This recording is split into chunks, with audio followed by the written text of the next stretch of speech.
It is here with us Mr. Stephen Lendman, a well-known blogger and truth teller.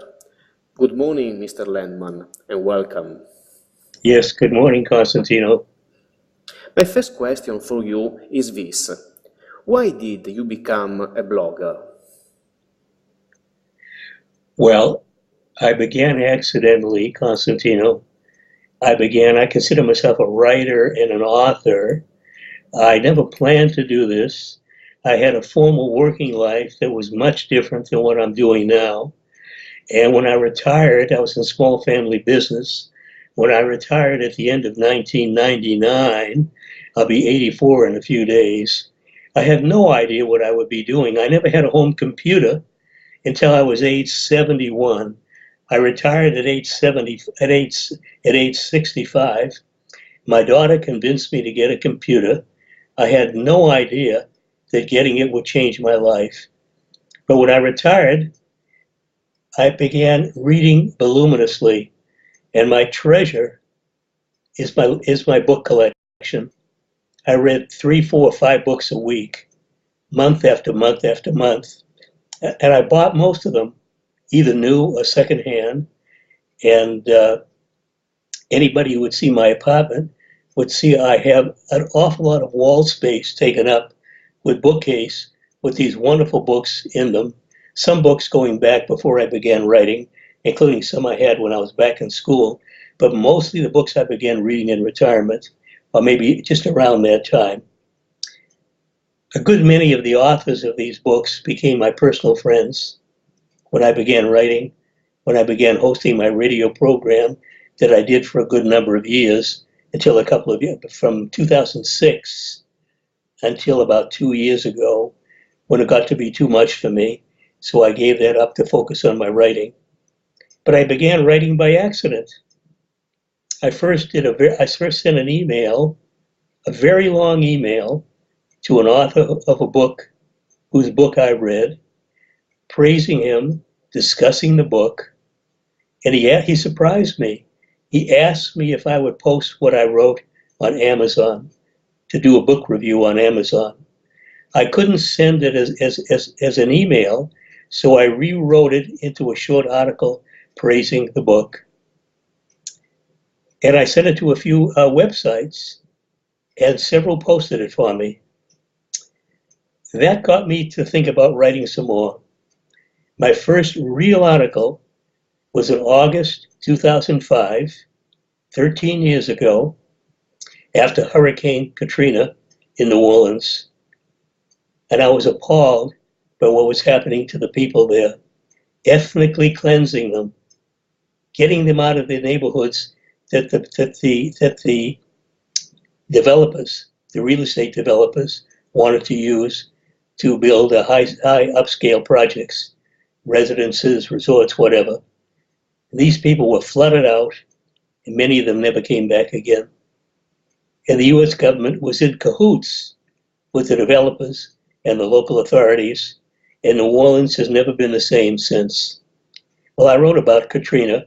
I wrote a number of articles about it, follow-up articles, but again, writing more on that topic alone. But I began writing on other topics as well. I met an important person in Chicago, Kathy Kelly. Kathy Kelly is the most self-effacing, courageous woman I know. I put Ahed Tamimi in that category too, but she's young, and she'll develop even more in the years ahead. I've written many times about her, including an article I sent out this morning. Kathy is an anti-war activist, Kathy Kelly, an anti-war activist, and I met her. She lives in Chicago when she's here. She travels the world. Before the 2003 Iraq War, before and during the war and in the aftermath, she went to Iraq 25 times. I don't know how many more times she's been back there since. She goes to Afghanistan repeatedly. But again, she travels the world. She puts herself in harm's way, gets nothing for what she does, doesn't earn an income, gets by on contributions to her organization, other people in it with her. but I met her at her residence, and I asked her, Kathy, what can I do to help? She said to me one word, write. She lit my fire, along with the first article I wrote getting posted on a few websites, a few important websites. That lit my fire. But after Kathy said that to me, the first article I wrote was about Iraq. Then I wrote about Venezuela. Then I wrote about Haiti. And it went on and on and on. And this is what I've been doing. I've written thousands of articles in the past 13 years. And as I said, I'll be 84 in less than a week now. As long as my health holds out, I want to keep doing what I'm doing now. This is my reason for getting up each day. I've made legions of friends worldwide, important ones, ordinary ones. My most loyal readers, I'm certain, are my quote-unquote friends at the FBI, the CIA, the NSA, and maybe the other 15 U.S. intelligence agencies, along with Israel's Mossad. I'm sure they follow everything I write. Mr. Lendman, how much difficult is to be a blogger like you in America? I mean, not only under the point of view of technological difficulties or economical difficulties, but also from the point of view of social pressures. Oh, I feel no social pressure at all, but I think things are getting harder here.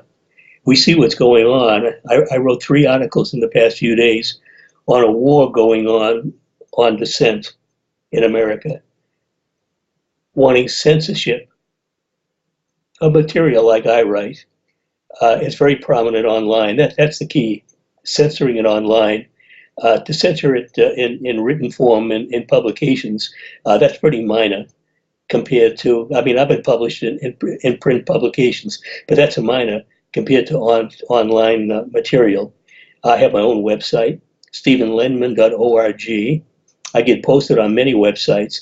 That's where the alternative media is mainly located, and that's where most of my articles are published. I think there's a war on to silence this. In America, net neutrality has been targeted by the Trump regime, wanting it abolished. The Trump Federal Communications Commission abolished net neutrality. The case will play out in the U.S. courts, but it'll be a very long struggle, playing out in the Congress as well. I don't think it has a chance there.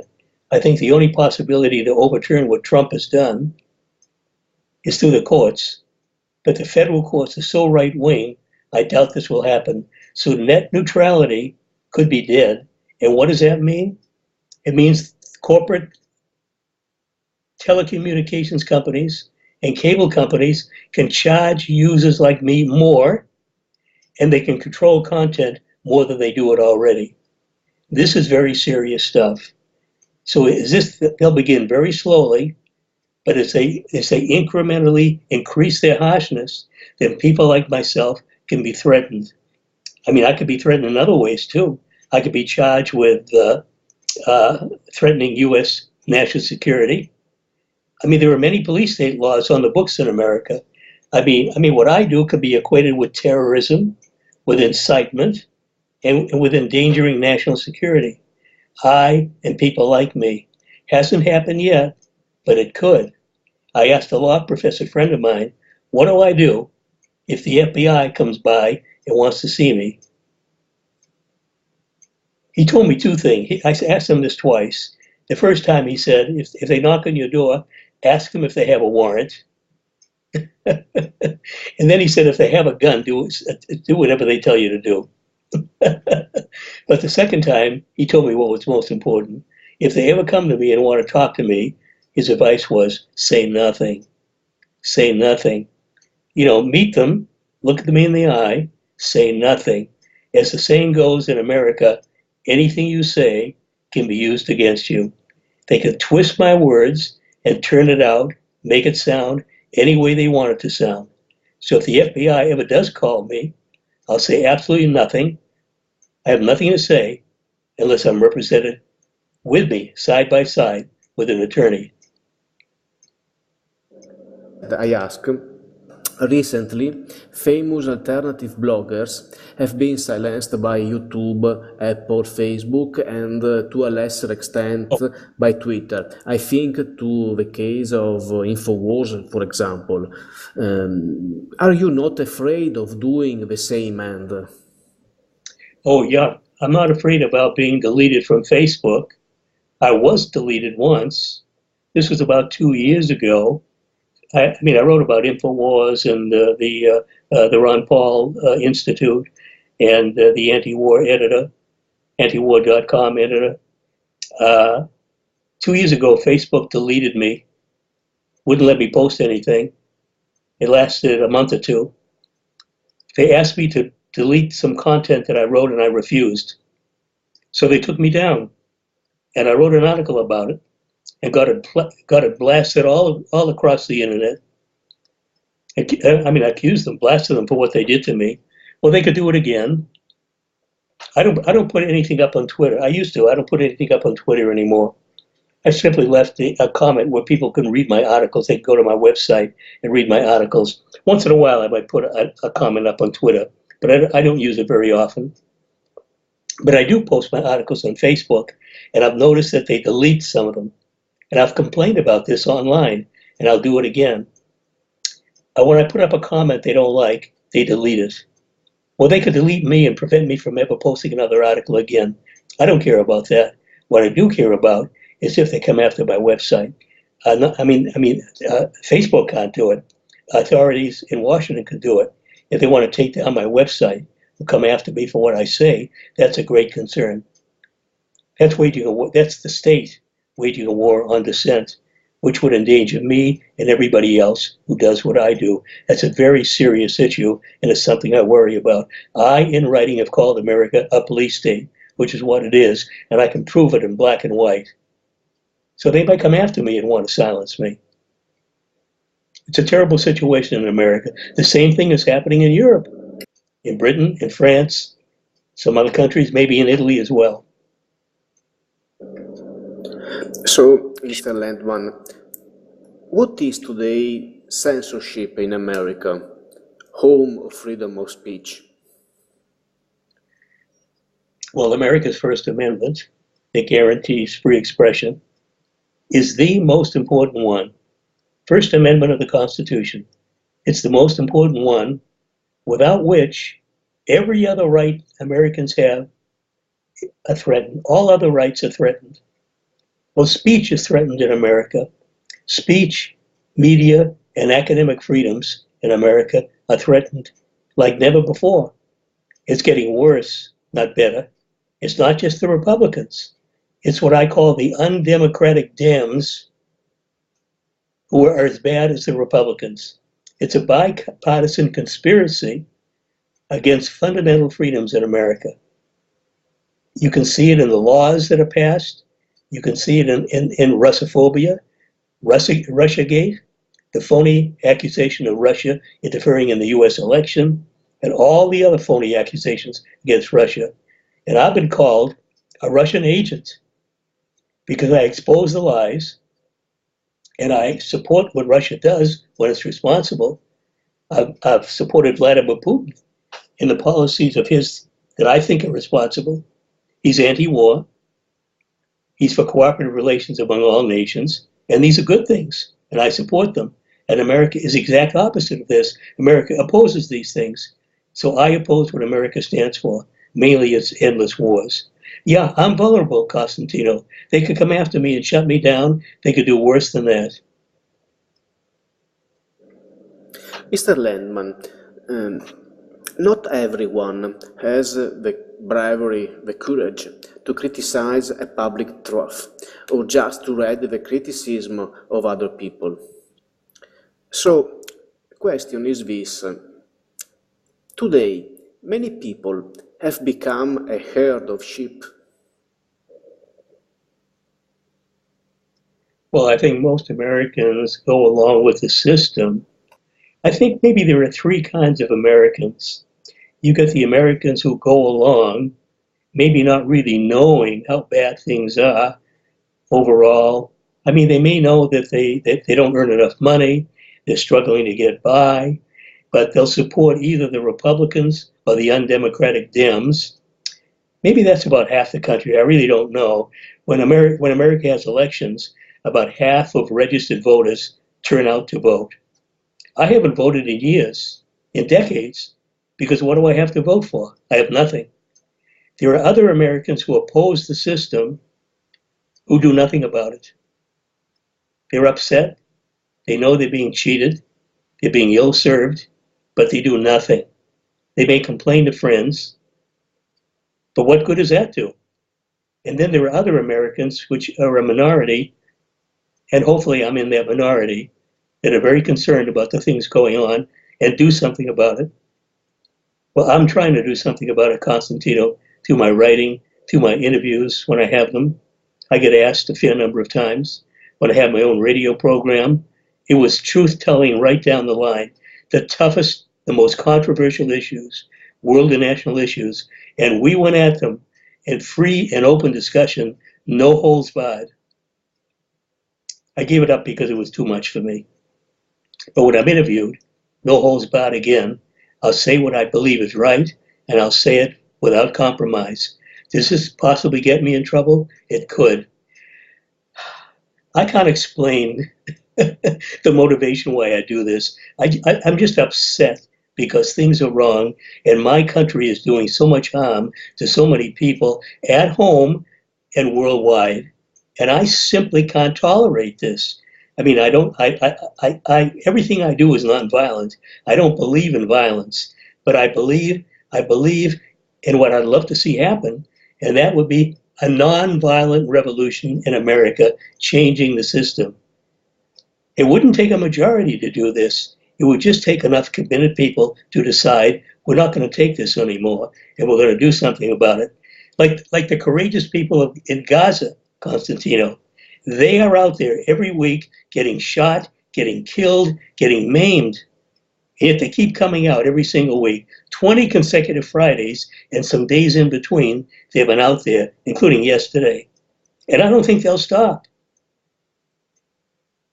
They are very, very brave people because they're going up against a very brutal regime in Israel. I'm a Jew, and yet I am persona non grata in Israel.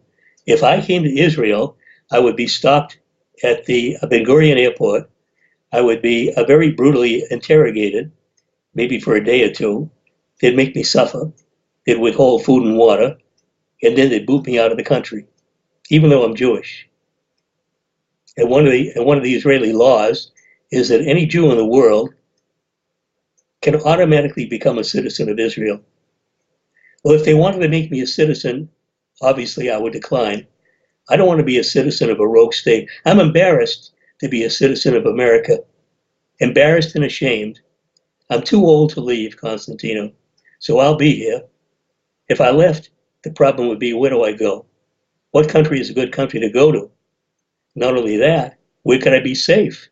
There's nowhere I could be safe, because America is a war on humanity everywhere, especially the better countries, the independent ones, that are on its target list for regime change. And we can see the wars going on. Well, you got Russia, you got China, you got Venezuela.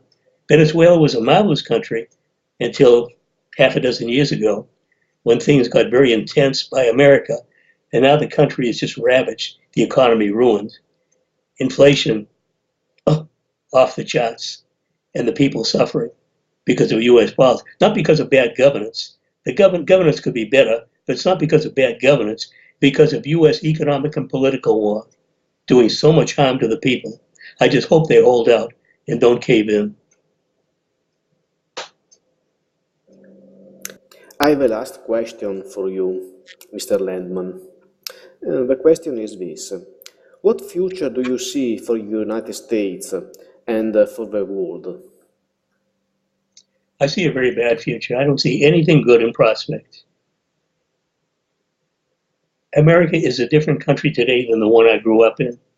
Oh, it wasn't perfect back then. Oh, racism. Jim Crow was supposedly gone. No, I'm sorry, I take that back. Jim Crow was very much alive back then, not just in the South, but mainly in the South, but in the North as well. Jim Crow, racism. There were lynchings of black people in the South in the 1930s. I was born in 1934. I didn't know what was going on in the 30s, but I did in the 40s. We had World War II. I remember World War II very well. And then the Korean War, which was Harry Truman's war. The North didn't invade the South. The South invaded the North. And it was U.S. aggression against North Korea that threatened nobody. And then Vietnam and so on and so forth. But there was war on black people, on Latino people in America.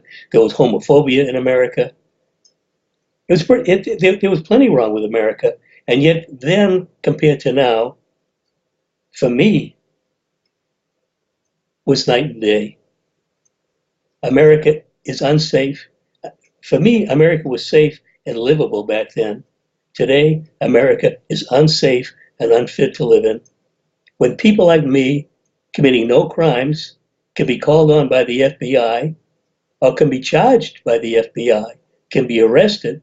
The FBI doesn't trial anybody, but they can arrest anybody, hand them over to the Justice Department, and they can file charges. The FBI can recommend charges. I could be arrested and charged because of what I do. And what am I doing? I'm exercising my First Amendment right of speech and media freedom. And that could become a crime in America. That was not the case when I grew up, when I went to school, and for a good number of years after that. But it is the case now. I don't see anything good in prospect. What I fear most is America may get more hard line on countries like Russia and China, and we could end up with a nuclear war either by accident or design. And if that happens, Constantino, we're all doomed. That's what I fear most. Is it likely? I'm not sure it's likely. Is it possible? It's very possible. And I'll quote Hyman Rickover, the father of America's nuclear navy. Well, I'll cite him. In the 1980s, around 1983, he testified before Congress, and he said then that when nations go to war with each other, they'll use whatever weapons they have in their arsenal they need to use to win. If there's ever a war between America and Russia or China, there's a pretty good chance it'll be a nuclear war. And if it's a nuclear war, I say again, we're all doomed. And I'm very, very worried about that. I'm 84 almost. It's the young people I worry about. They'll have no future. I have a limited future. How long, how many more years I have? Well, who knows? I hope I have a good number. But most of my years are behind me. But it's the young people of America that I was decades ago. They have nothing to look forward to. It's a bad situation, Constantino. Well, Mr. Lendman, thank you very much for your time and your kindness in answering our question. I hope we see and we hear again in the future, aren't you? Constantino, I'm happy to do it anytime. I love writing and I love speaking out. Goodbye, Mr. Lendman. Thank you again. Okay, Constantino, thank you.